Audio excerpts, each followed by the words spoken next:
week 11 of the fantasy football season. His quarterback sits every matchup this week. Commanders at the Eagles Thursday night. I believe this is going to be a high-scoring game between these two NFC East rivals. And Jaden Daniels last week, I know, was a down game. But Daniels, he's a great quarterback.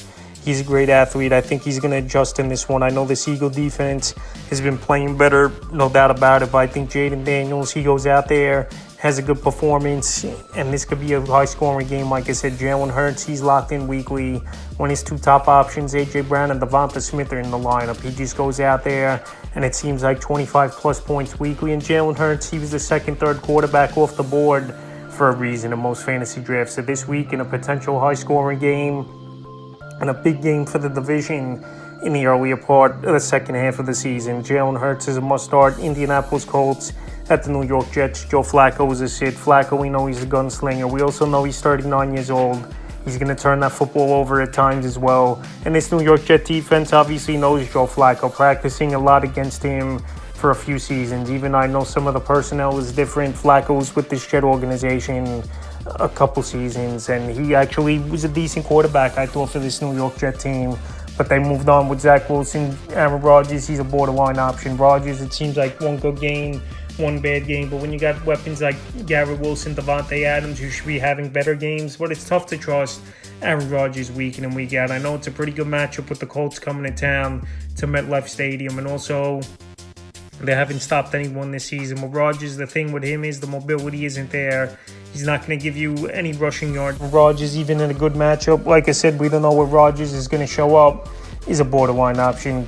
Baltimore Ravens at the Pittsburgh Steelers. Lamar Jackson, he's a start for me. Obviously, MVP candidate, once again, wouldn't be surprising if he wins it. And we know this Baltimore Raven team, 30-plus points per game, they put up easily. So Lamar playing great football. I know tougher matchup with the Steelers, but you got to put him in the lineup. Russell Wilson, a borderline option. I know 3 games back in the starting lineup here for Russell Wilson. He's turning the clock back, looking like prime Russ in this system of Mike Tomlin. And obviously, Arthur Smith, the offensive coordinator for this Pittsburgh Steelers team. So George Pickens playing good, Pat Freiermuth playing good, Mike Williams, they acquired him last week, had the game-winning touchdown, 32 yards down the sideline. So Wilson's got all his weapons, but like I said, this is a tough spot in this ball game with the Baltimore Ravens coming to town, and I think Russell Wilson is a borderline option for me. If you want to go out there and start him, that's fine, but like I said, he's due for a down game, and I believe this could be it possibly versus Baltimore. Minnesota Vikings at the Titans. Sam Darnold, there was a down game for him after 3 good games in a row last week, throwing 3 interceptions at the Jacksonville Jaguars. But this week, I think he bounces back. And when you got great weapons, obviously, like Justin Jefferson, who I believe is the best receiver in the league. T.J. Hawkinson, one of the best tight ends in the league. He looked healthy and good last week. And a good running back in the backfield in Aaron Jones. Things should get going for Sam Darnold. And if he just don't try to squeeze it in there and force the Justin Jefferson, I think the numbers will be better. So this week at Tennessee, I think he learns from last week what he was trying to do. When he goes out there, has a good game. Will Levis is a sit. Minnesota, one of the best defenses in all pro football and fantasy football. And Will Levis, I know last week it wasn't a horrible game stat-wise, but some of it was garbage time. And we know Will Levis holds on to the football too long. We know he takes big hits, and he takes too many gambles as well down the field. So I think that plays right into Minnesota's hands, and he's an easy sit. This week, Cleveland Browns at the New Orleans Saints. Jamus Winston is a sit. We know Jamus, he's a gunslinger, no doubt about it. Tries to get that football down the field and make big plays, and he throws up those 50-50 balls, and sometimes it works and sometimes it doesn't. But this week, I know with New Orleans is one of his former teams. He's going to want to stick it to them. He's Jamus Winston, but he's a tough guy to trust because we could see a big game out of him or a game where he gets 4 or 5 fantasy points. I wouldn't take the risk. He's a sit. Derek Carr is a sit. I know last week he had a big game. Derek Carr, find him Valdez-Scantling for 2 long ball touchdowns in that game. And I know this Brown defense isn't good at all, but Derek Carr, he's another player. 1 week he'll have that big week, and another week he'll only come with 5-6 fantasy points. So this week he's a sit. Jacksonville Jaguars at the Detroit Lions. Mac Jones in the starting lineup once again. Trevor Lawrence possibly out for the season for this Jacksonville Jaguar team. But Mac Jones is a failed quarterback with New England, unfortunately, where they used a pretty high draft pick for him a couple seasons ago. And now when Jacksonville last week had a nice first drive, and then after that he was taking sacks, turning the football over. And this week versus a Detroit Lion defense that gets to the quarterback and creates turnovers, he's an easy sit. Jared Goff, he's a start. I know 5 interceptions last week, but he overcame it and they won the ball game. And this week, a good matchup with Jacksonville coming in town. And we know Jared Goff's a way better quarterback at home than he is on the road. And when you got Ross St. Brown, Jamus Williams, Gibbs, and Montgomery out of the backfield, and even if Sam Laporte is out in this game, it's a favorable matchup, and Goff is a start for me. Green Bay Packers at the Chicago Bears, Jordan Love, he's a start. He's pretty much matchup proof. The only thing with Jordan Love, he's got a little bit of that gunslinger mentality down the field where he's just going to throw it up for grabs at times as well. But Jordan Love, he's a good quarterback. He spreads that football out, no doubt about it. He makes plays for his offense. And this offense now should be 100% healthy coming off the bye. So Chicago, I know their defense is still playing great, but their offense has put their defense in bad situations. And I think we could see that once again this week. So Jordan Love, he's a nice start. Caleb Williams has hit 3 weeks in a row. He hasn't done much. A lot of people thought I was just being down on Caleb Williams or whatever the case may be with the low rankings a few weeks ago after he had 2 big games with Caleb Williams. He hasn't shown up.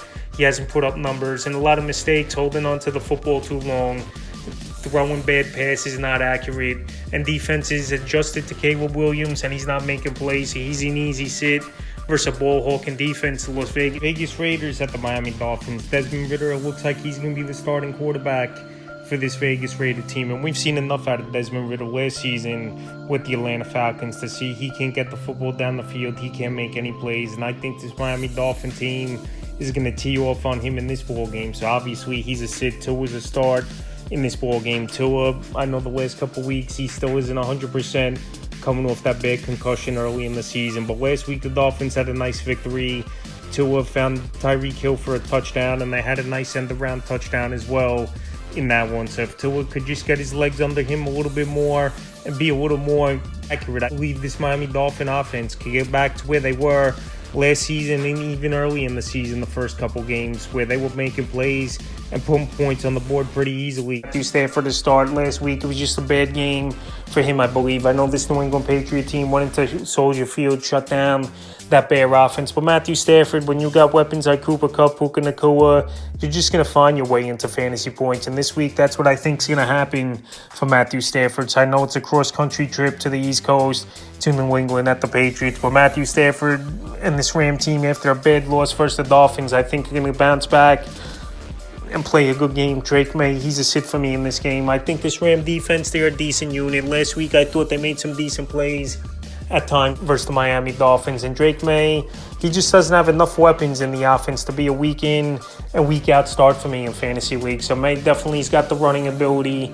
He's getting 5-7 fantasy points weekly running the football. But this week in the matchup versus a Ram team coming off a bad loss, I just don't see him doing much. And like I said, when your number one option is a tight end in the offense, obviously that's not a good thing. Atlanta Falcons at the Denver Broncos, Kirk Cousins a borderline option. Cousins throughout his career, no matter if it's been Washington, Minnesota, or now Atlanta, he's a better quarterback at home than he's been on the road. And this defense is one of the best defenses in the league for this Denver Bronco team. We saw last week they gave Kansas City all they could handle in that ball game, but couldn't get the job done, getting the field goal blocked to lose at the end. So Kirk Cousins to me is a borderline option. I know he's got great weapons, Drake London, Darnell Mooney, Kyle Pitts, Bijan Robinson out of the backfield. But this defense, they could cover most offenses, and it could be a long day for Cousins. So at best, he's a borderline option. Bo Nix, a start for me. Bo Nix, he's going out there weekly, and he's been a serviceable quarterback where his floor has pretty much been 16, 17 fantasy points. And you can't ask for nothing more than that, especially for a rookie quarterback with limited weapons in the passing game. I know he uses his leg where he gets some of his fantasy points. Here is Bo Nix. And this week, it's a pretty good matchup versus Atlanta Falcon team. I thought last week that defense was going to go in there and shut down that New Orleans Saints offense, but that couldn't happen. So I think Bo Nix once again goes out there and is a good start. Seattle Seahawks at the 49ers. Geno Smith, he's going to be a borderline option for me in this game. I know he's got good weapons. DK Metcalf should return to the lineup. Obviously, Jackson Smith-Njigba, he showed some flashes, including a monster game a few weeks ago, 7 catches, 180 yards, 2 touchdowns versus the Los Angeles Rams. So Geno Smith, he's got good weapons. great running back in the backfield, Kenneth Walker, but it is a tougher matchup versus 49er defense, even though teams have gone up and down the field versus San Francisco throughout the season. We even saw last week Tampa Bay with limited weapons. Baker Mayfield found a way to tie that ball game and make plays. So Geno Smith's borderline. Brock Purdy a start. Brock Purdy, I think, is locked in now. This offense, they're as healthy as they could be with Brandon Ayuk out for the season. Deebo Samuel, he's back healthy. George Kittle, he's been healthy a majority of the season. Jawan Jennings, he's back healthy. Ricky Pearsall's healthy. Both those guys played good games last week. And this week versus Seattle defense that can't stop anyone, I think Purdy, once again, like last week, spreads the football out. Has a good game. Kansas City Chiefs at the Bills game of the week here, in my opinion. Patrick Mahomes, you put him in the starting lineup. The last couple weeks, the numbers are starting to get a little bit better.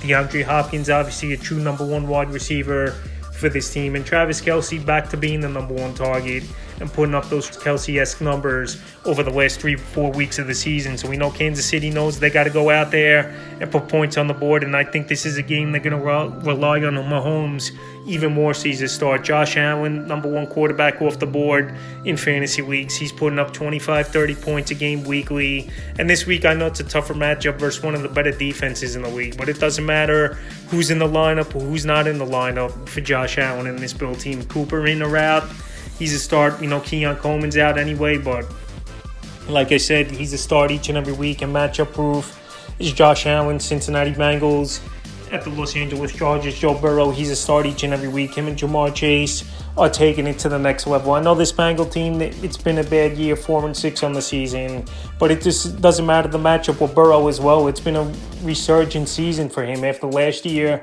he went out for the year with the injury pretty early in the year with the wrist and hand injury. So Joe Burrow, him and Chase are locked in. Mike Gesicki's playing good ball. We'll see if Higgins returns in this ball game, even though I don't think he is with the Week 12 bye next week. But Joe Burrow, it doesn't matter. He's pretty much been matchup proof. He's a must start. Justin Herbert's a start. This Cincinnati Bengal defense can't stop anyone. And this offense is starting to get healthy now. Quentin Johnson, he returned to the lineup a couple weeks ago. Lab McConkey, he's been in the lineup making some plays here and there. Will Disley, he's been playing decent of late. And also, you got Gus Edwards back in the backfield, the physical back to add as a good compliment to J.K. Dobbins. So with this offense healthy and they're putting points on the board and Herbert's starting to get more comfortable, new teammates, and even these other guys inserted into the starting lineup. This week versus Cincinnati, he's a start. And the final game of the week, Battle of Texas, Houston Texans at the Dallas Cowboys. C.J. Stroud, I know the numbers haven't been great over the last 4 or 5 weeks, but it looks like Nico Collins is going to return, and obviously that's a huge boost to get one of the best wide receivers in all the game back in the starting lineup. And this Dallas Cowboys secondary can't stop anyone. And CJ Stroud, he's a smart quarterback. I know the turnovers have gone up this season.